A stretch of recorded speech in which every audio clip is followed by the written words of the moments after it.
সঙ্গে যদি দেখা করতে চাও, তোমাদের মধ্য থেকে কেউ যদি আমার সাথে দেখা করতে চায়, সে যেন ভালো কাজ করে, ভালো আমল করে, আর আমার ইবাদতের সঙ্গে কাউকে যেন শরীক না বানায়, তাহলেই আমার সঙ্গে কিয়ামতে দেখা হয়ে যাবে। জোরে বলেন সুবহানাল্লাহ। আল্লাহর সঙ্গে দেখা করতে হলে তার ইবাদত করতে হবে, গোলামি করতে হবে, এবং কাউকে শরীক স্থাপন করা যাবে না। এই গোলামি করতে হবে, ইবাদত করতে হবে কতদিন? আল্লাহ রাব্বুল আলামিন বলছেন, ওয়া'বুদ রাব্বাকা হাত্তা ইয়াতিয়াকাল ইয়াকিন। ইবাদত করো, গোলামি করো, যতক্ষণ পর্যন্ত নিশ্চিত সেই সময়টি এসে না যায়, তার মানে মৃত্যু পর্যন্ত আমার গোলামি করতে থাকো। মৃত্যু পর্যন্ত গোলামি হবে কার? আল্লাহ সুবহানাহু ওয়া তাআলা। সেই আল্লাহ পাকের গোলামি জীবনের সকল ক্ষেত্রে করতে হবে, মৃত্যু পর্যন্ত সব ক্ষেত্রে গোলামি হবে আল্লাহ। আল্লাহর গোলামি হচ্ছে আল্লাহ যা নিষেধ করেছেন তার থেকে ফিরতে হবে, আর যা আদেশ করেছেন সেগুলি মানতে হবে। যারা নিজেদের সৃষ্টির উদ্দেশ্য বোঝে না, আল্লাহর সামনে মাথা নত করার পরিবর্তে অহমিকতা করে, অহংকার করে, আল্লাহর সামনে মাথা নত করে না, ইবাদত করে না আল্লাহ, তাদের সম্পর্কে আল্লাহ রাব্বুল আলামিন বলছেন, ইন্নাল্লাযীনা ইস্তাকবিরুনা আন ইবাদাতি সায়াদখুলুনা জাহান্নামা দাখিরিন। যারা আমি আল্লাহর সঙ্গে অহংকার করে, আমার ইবাদত করে না, আমার গোলামি করে না, আমার সামনে মাথা নত করে না, অহংকার অহমিকতা করে যারা জীবন চালায়, আমি কিয়ামতের দিন তাদেরকে লাঞ্ছিত করব আর জাহান্নামে পাঠাবো। যারা আল্লাহর গোলামি করবে না, আল্লাহর ইবাদত করবে না, অস্বীকার করবে আল্লাহর গোলামিকে, অহমিকতা করে চলবে, তাদের জায়গা হবে কোথায়? জাহান্নামের মধ্যে। সুতরাং মানুষের মর্যাদা বাড়ে আল্লাহর গোলামিতে। মর্যাদা বাড়ে কিসে? আল্লাহর গোলামিতে। গোলামি করলেই মর্যাদা বাড়বে। এই জন্য আল্লাহ পাক কোরআনে কারীমের মধ্যে সবচেয়ে মাহবুব, আল্লাহ পাকের মাহবুব বান্দাদের কথা যখন বলেছেন, তখন নাম নেন নাই, আব্দুল শব্দ ব্যবহার করেছেন, গোলাম বলেছেন, বান্দা বলেছেন। আমার বান্দা। বান্দা হচ্ছে মানুষের জন্য সবচাইতে বড় ডিগ্রি আল্লাহর পক্ষ থেকে। আলিম, ওলামা, পীর, বুজুর্গ, সাহাবী, পেগম্বর, নবী, রাসূল, সবচাইতে বড় খিতাব হচ্ছে আব্দ। আল্লাহর গোলাম হওয়া, আল্লাহর প্রিয় ডাক হচ্ছে আব্দ। মানুষকে আল্লাহ যাকে সবচেয়ে বেশি ভালোবাসেন, যাদেরকে বেশি ভালোবাসেন, তাদেরকে আব্দ বলেছেন। কি বলেছেন বলুন? আব্দ, বান্দা। আল্লাহ পাক এই পৃথিবীতে সবচাইতে বেশি ভালোবেসেছেন কাকে? মুহাম্মদুর রাসূলুল্লাহ সাল্লাল্লাহু আলাইহি ওয়াসাল্লাম। তাকে আল্লাহ পাক সবচেয়ে বেশি ভালোবাসেন। এবার দেখুন আল্লাহ রাব্বুল আলামিন তার হাবিবকে কি নাম দিয়ে ডাকতেছেন? নাম নেন নাই, নবী এবং রাসূলও বলেন নাই। কোরআনে কারীমের ভিতরে রাব্বুল আলামিন তার হাবিবকে আব্দ বললেন। যেমন দেখুন, ইন কুনতুম ফি রাইবিম মিম্মা নাযালনা আলা আবদিনা। আমি যে কিতাব নাজিল করেছি আমার বান্দার উপরে, তোমাদের যদি সন্দেহ হয়, এই যে বান্দা আমার আব্দের উপরে নাজিল করেছি, এই আব্দকে মুহাম্মদ রাসূলুল্লাহ সাল্লাল্লাহু আলাইহি ওয়াসাল্লাম আব্দ, অর্থাৎ সবচেয়ে প্রিয় ডাক হচ্ছে আল্লাহর পক্ষ থেকে বান্দার জন্য আব্দ। স্নেহপূর্ণ না, স্নেহপূর্ণ ডাক, মহব্বতপূর্ণ ডাক। অন্য আয়াতে আমরা দেখতে পাই, তাবারাকাল্লাযী নাযালাল ফুরকানা আলা আবদিহি লিয়াকুনা লিল আলামিনা নাযীরা।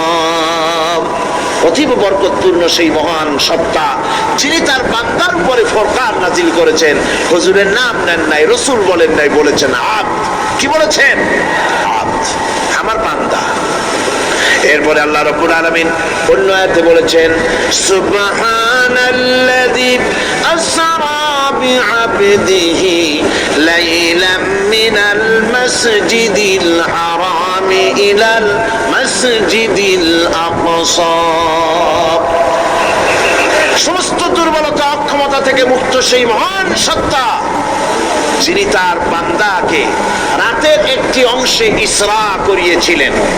এখানে আব বলে আল্লাহ পাক বুঝিয়েছেন কার কথা? কার কথা বুঝালেন? রাসূল করিম সাল্লাল্লাহু আলাইহি ওয়াসাল্লামের কথা, তার কথাই বুঝালেন, তিনি হচ্ছেন আব। সুতরাং আব্দিয়ত, গোলামি, আল্লাহর গোলামি হলো জীবনের সবচাইতে বড় কথা। আল্লাহর গোলাম হওয়ার চাইতে বড় আর কিছু নাই পৃথিবীতে। আমরা হচ্ছি আল্লাহর গোলাম। যারা বলেন আমরা কি? আমরা যে গোলাম, সে কথা বলতে মনে হয় কারো কারো একটু লজ্জা লাগে যে আমি চৌধুরী মানুষ বা অমুক একটা লোক, অমুক একজন সম্মানী লোক, গোলাম আমি, এটা বলা কি লজ্জার কথা। এরকম একটু মনে মনে কোনো অসুবিধা কারো হয় নাকি? জোরে কম তো আমরা কি? কার গোলাম? সুবহানাল্লাহ, আল্লাহর গোলাম। আমরা এমন মহান সত্তার গোলাম, মহান সত্তার বান্দা, যার সমকক্ষ এই পৃথিবীতে কেউ নাই, আকাশেও কেউ নাই। প্রচন্ড ক্ষমতার মালিক এমন এক মহান সত্তার গোলাম আমরা। সুতরাং গোলামিটা করতে হবে সব ক্ষেত্রে। গোলামিটা হচ্ছে না আমাদের গোলামি হচ্ছে না। আমাদের জমিনে আমরা জমিন চাষ করি, আল্লাহর গোলামি সেখানে করি না। জমিন চাষ করতে গিয়ে, লাঙ্গল দিয়ে চাষ করতে গিয়ে পরের জমিনের আইল ঠেলে না, এমন এলাকা খুব কম আছে। অবশ্য চট্টগ্রামের কথা ভিন্ন, এখানে ঠেলাঠেলি করে না, এখানেও করে। তো কেমন গোলাম হলাম? জমিনে চাষ করতেছি, পরের জমিনের আইল ঠেলতেছি, যা নিষেধ করা হয়েছে আমরা সেটা করতেছি। আল্লাহ নিষেধ করছেন সুদ খেও না, আমরা সে সুদের মধ্যে যাচ্ছি। আল্লাহ নিষেধ করেছেন জুয়া খেলতে, সেই জুয়া খেলা হচ্ছে।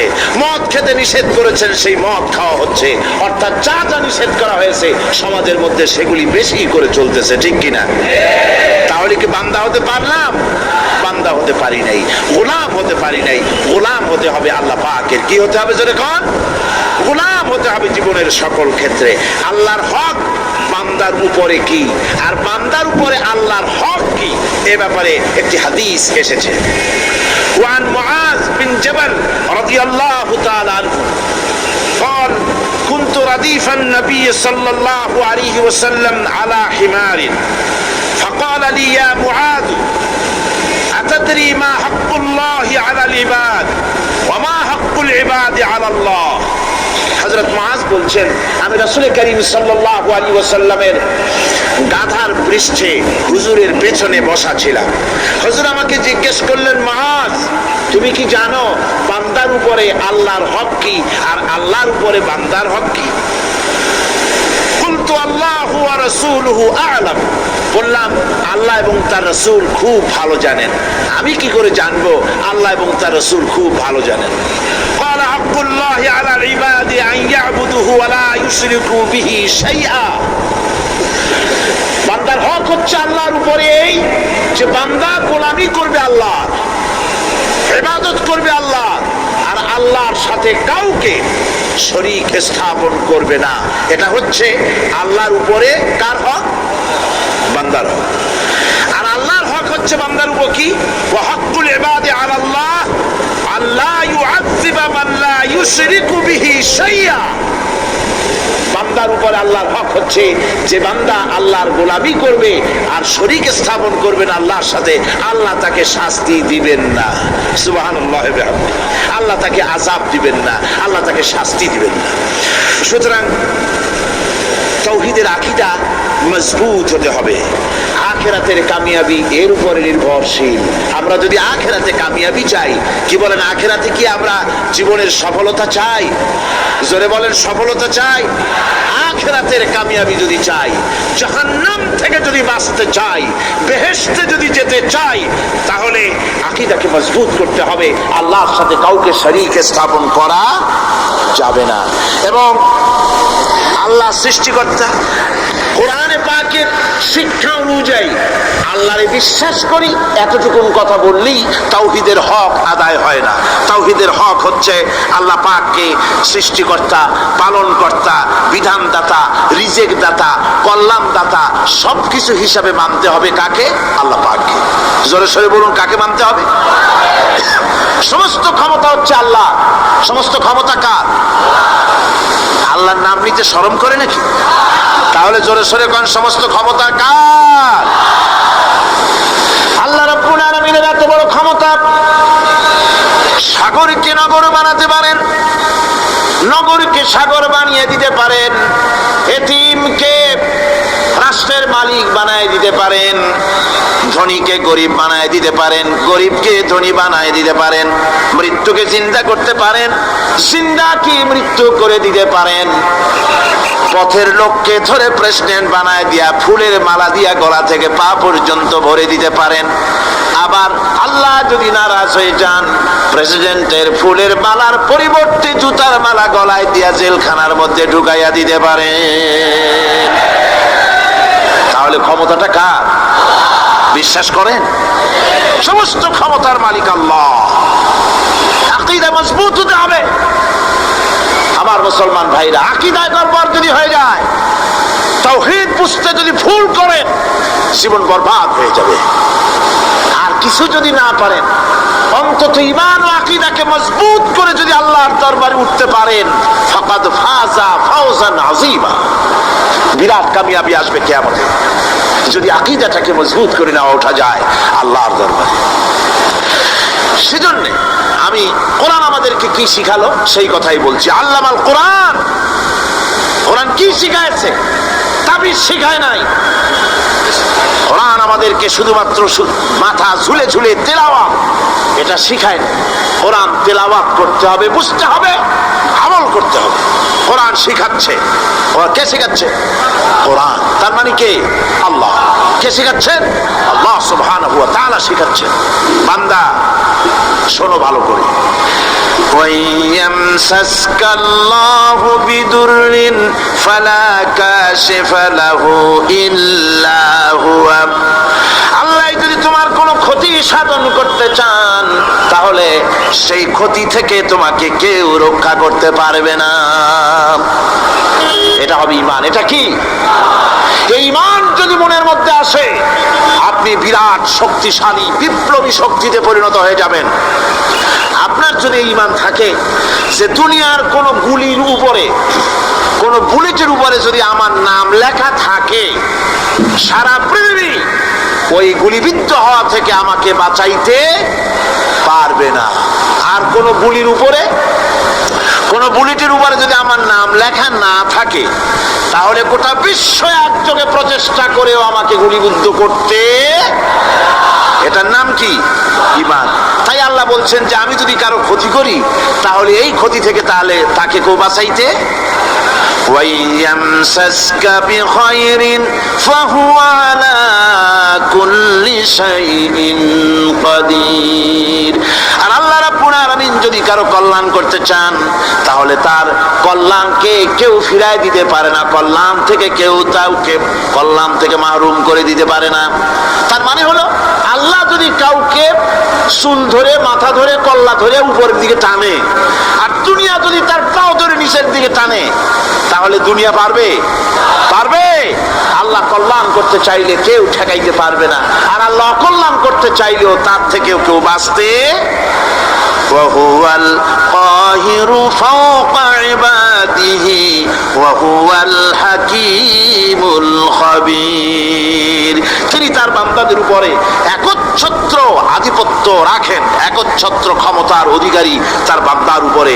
সমস্ত জিনিসের উপরে তিনি ক্ষমতা রাখেন। তিনি মহান বিজ্ঞানময়। এই তাওহীদ খুঁজে নিতে হবে।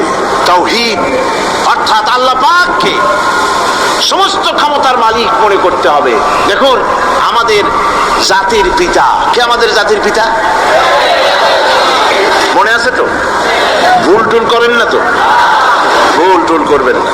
আমাদের জাতি আত্মভোলা, মাঝে মধ্যে ভুল টুল করে বসে, আন্দাজে ফান্দাজে একটা বানায় বসে। আসলে জাতির পিতা মুসলমানদের কে? ইব্রাহিম আলাইহিস সালাম তাওহীদকে খুঁজছেন। এই কোরআন শরীফ আল্লাহ পাক বলছেন তাওহীদ তালাশ করতেছেন। কে স্রষ্টা? সর্বোচ্চ ক্ষমতার মালিক কে?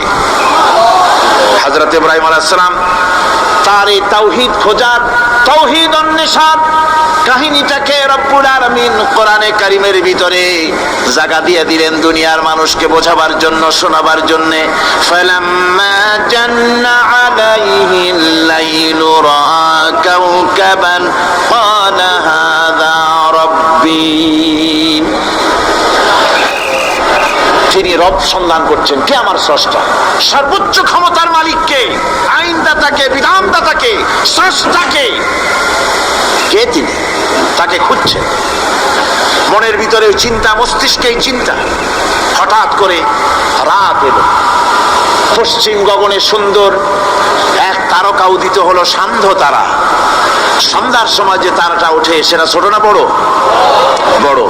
সেটা সারা রাত থাকে না অল্প সময় থাকে? অল্প সময় থাকে। শান্ত তারা দেখে ইব্রাহিম আলাইহিস সালাম বললেন, হ্যাঁ দা রব্বি, পেয়ে গেছি আমার রব, এটাই আমার রব, এটাই হচ্ছে আমার স্রষ্টা, এটাই হচ্ছে সর্বময় ক্ষমতার মালিক। আল্লাহ পাক বলেন, ইব্রাহিম আলাইহিস সালাম তাকিয়ে থাকলেন।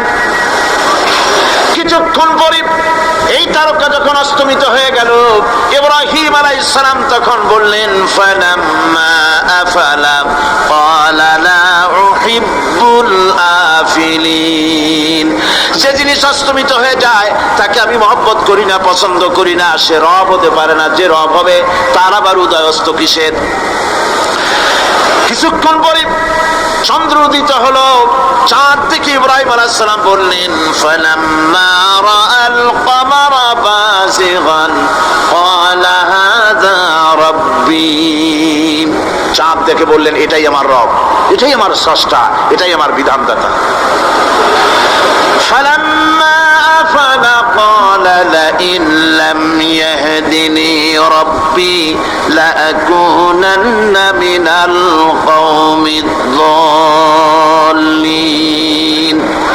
চাঁদ যখন অস্তমিত হয়ে গেল, ইব্রাহিম আলাইহিস সালাম তখন বললেন, আমার প্রকৃত পক্ষের যিনি প্রভু, যিনি আমার রব, তিনি যদি আমারে সত্যিকারের পথ না দেখান তাহলে আমি গোমরাহ হয়ে যাব, গোমরাহদের পথভ্রষ্টের অন্তর্ভুক্ত হয়ে যেতে পারি।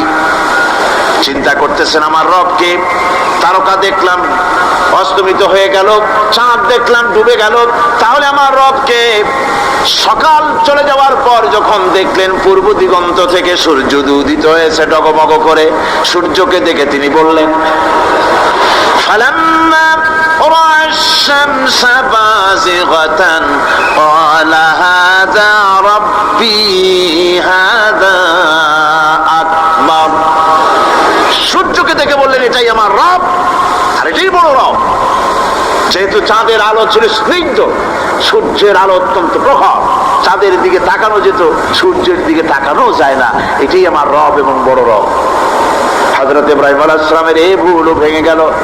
সন্ধ্যার আগমনে সূর্য যখন অস্তমিত হয়ে গেল, ইব্রাহিম আলাইহিস সালাম তখন ঘোষণা করলেন, ফালাম্মা আফালাত ক্বালা ইয়া কওমি ইন্নী বারীউম মিম্মা তুশরিকুন। সূর্য অস্তমিত হয়ে গেলে পরে তিনি বললেন, ইয়া কওমি, ও আমার জাতি, তোমরা যে জিনিস দিয়ে শিরক করো আল্লাহ রাব্বুল আলামিনের সাথে, আমি তার থেকে সম্পূর্ণ মুক্ত, আমি তোমাদের অন্তর্ভুক্ত, মুশরিক নই। আমার রবকে আমি চিনে ফেলেছি, সুবহানাল্লাহ, আমার রবকে আমি চিনেছি। ইব্রাহিম আলাইহিস সালাম ঘোষণা করলেন, ইন্নী ওয়াজ্জাহাতু ওয়াজহিয়া লিল্লাযী ফাতারাস সামাওয়াতি ওয়াল আরদা হানিফা। জানেন আপনারা এটা? পড়েন, ইন্নী ওয়াজ্জাহাতু ওয়াজহিয়া লিল্লাযী ফাতারাস সামাওয়াতি ওয়াল আরদা হানিফা ওয়া মা আনা মিনাল মুশরিকিন। নিশ্চয়ই আমার এই মুখমণ্ডলকে ফিরাই দিলাম, দুনিয়ার সব দিক থেকে মুখ ফিরাইয়া আমার এই মুখ ফিরালাম সেদিকে, সেই স্রষ্টার দিকে যিনি আকাশ জমিন চন্দ্র সূর্য গ্রহ নক্ষত্র সৌররাজি মানব মণ্ডলী সবকিছুকে যিনি সৃষ্টি করেছেন, আমি তার দিকে আমার মুখকে ফিরিয়ে দিলাম। তিনি ছাড়া কোনো রব নাই, প্রভু নাই, আর আমি মুশরিকদের অন্তর্ভুক্ত নহি। হযরত ইব্রাহিম আলাইহিস সালাম তাওহীদকে বুঝে ফেললেন, আল্লাহকে চিনে ফেললেন। আমার বন্ধুগণ, আজ মুসলমান হয়ে আমরা আল্লাহকে চিনতে পারি নাই, আল্লাহর ওয়াহদানিয়তকে আমরা বুঝতে পারি নাই। একদিকে আমরা মুসলমানও, আর একদিকে আমরা মূর্তিও গড়ি, আবার মূর্তির পূজাও আমার মুসলমানেরা করে থাকে। জোরে কোন নাউযুবিল্লাহ। ভাস্কর্যের নাম করে মূর্তি তৈরি করা হচ্ছে বিভিন্ন জায়গায়, হচ্ছে না? আমার ভাইয়েরা, ভাস্কর্যের নাম করে, চেতনার নাম করে শহরে শহরে বিশ্ববিদ্যালয়ের অঙ্গনে মূর্তি বানানো হতেছে, আর বলা হচ্ছে অমুক চেতনা, এটা অমুকের চেতনা, তমুকের চেতনা, এটা ভাস্কর্য বলা হতেছে। আসলে সমস্ত মূর্তি হতেছে মূর্তি। এই মূর্তিগুলি বিনাশ করার জন্যই আল্লাহ নবী এসেছিলেন। হুজুরকে প্রশ্ন করা হয়েছে, লিমা বইস্তা, কেন প্রেরিত হয়েছেন, দুনিয়ায় কেন এসেছেন? নবী বলেছেন, বইস্তু লিকাসরিল আসনাম, এসেছি পৃথিবীর বুকে মূর্তি বিনাশ করার জন্য। জোরে বলেন সুবহানাল্লাহ। মূর্তি ধ্বংস করার জন্য এসেছি। আল্লামা ইকবাল, বিশ্ব কবি, কবি সম্রাট আল্লামা ইকবাল বলছেন, বুত সেকান উঠে গয়ে বাকি জু রহে বুতগর হ্যাঁ, বুত সেকান উঠ গয়ে বাকি জু রহে বুতगर है, था बिराहिम पिदर और पिसर आजर है। বুত সেখান উঠ গয়ে, যারা প্রতিমা ভাঙতে এসেছিল পৃথিবীতে তারা বিদায় হয়ে গিয়েছেন। আজকে যারা বেঁচে আছে তারা ইসলামের নামে, মুসলমানের নামে প্রতিমা তৈরি করছে, মূর্তি তৈরি করছে। था बिराहिम पिदर और पिसर आजर है। এক সময় ছিল এমন যখন আজরের ঘরে ইব্রাহিম পয়দা হয়েছে, আর আজ ইব্রাহিমের ঘরে আজর পয়দা হচ্ছে। বন্ধুগণ, আল্লাহর ইবাদত পরিপূর্ণভাবে আল্লাহর জন্যই হতে হবে। মূর্তির সাথে, মূর্তি তৈরি করার সংস্কৃতির সাথে মুসলমানদের কোনো সম্পর্ক থাকতে পারে না। জোরে বলেন, পারে? পারে না। বিশ্ববিদ্যালয়ের অঙ্গনে, রাস্তার মোড়ে মোড়ে চেতনার নাম করে মূর্তি যারা বানাচ্ছেন গায়ের জোরে, আল্লাহর কসম, আল্লাহর দরবারে উঠতে হবে একদিন, সেদিন মজা টের পাবে। কারে বলে চেতনা? মূল চেতনা তো সেদিন জাগ্রত হবে। আজকে তো আসল চেতনা আসে নাই, চেতনা হবে সেই দিন। চেতনা কারে কয়? চেতনা কত প্রকার এবং উহা কি কি উদাহরণ শহরে বুঝাইয়ে দেওয়া হবে। আমার ভাইরা, মাথা জায়গায় যেয়ে দেখবেন কি, শুধু মাথাই দেখবেন, আপনারও একটা মাথা, দেখবেন ও মাথা। আল্লাহ পাক তো গোটা ময়দান করে দিয়েছেন, আলহামদুলিল্লাহ। আমি প্রথম দিন বলেছিলাম, কোরআনের মাহফিলের চাইতে শ্রেষ্ঠ মাহফিল আল্লাহর আকাশের নিচে জমিনের উপরে আর নাই। হাদিস শরীফের ভিতরে এসেছে, এই মাহফিলে যখন আপনি আসতেছিলেন হাজার হাজার ফেরেশতা আপনার পেছনে পেছনে এসেছে, আপনার আমলনামায় নেকি লিখেছে।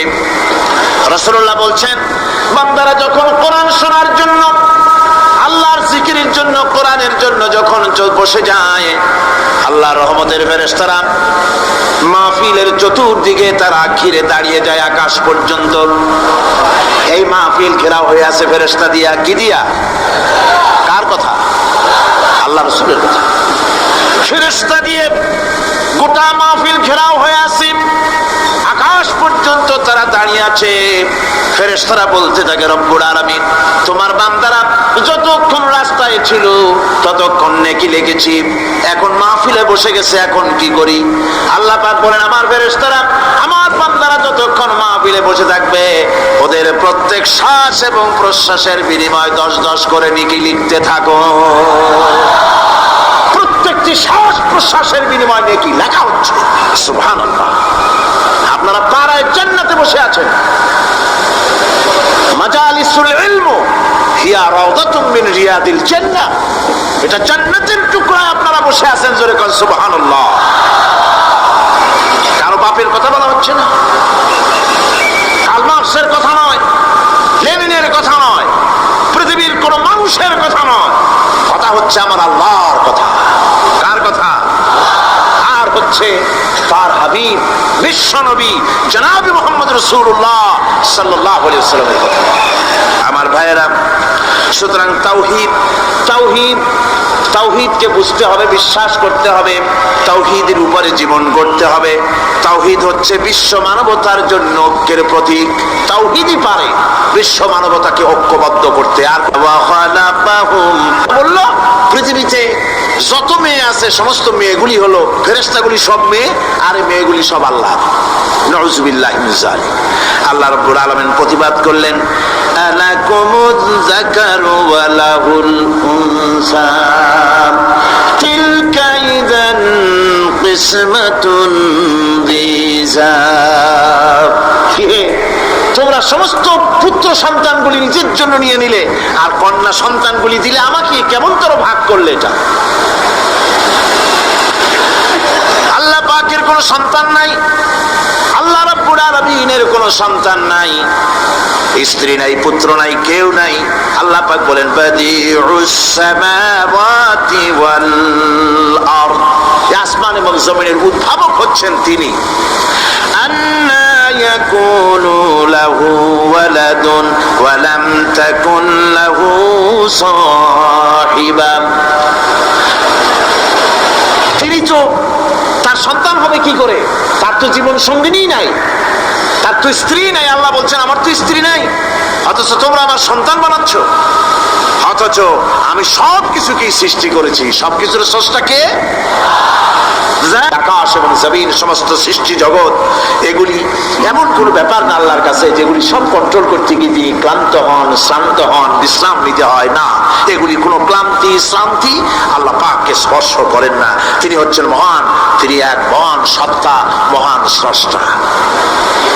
আল্লাহর জ্ঞান এবং ক্ষমতা সর্বাধিক, সবচাইতে বেশি জ্ঞান এবং ক্ষমতা আল্লাহ সুবহানাহু ওয়া তাআলা।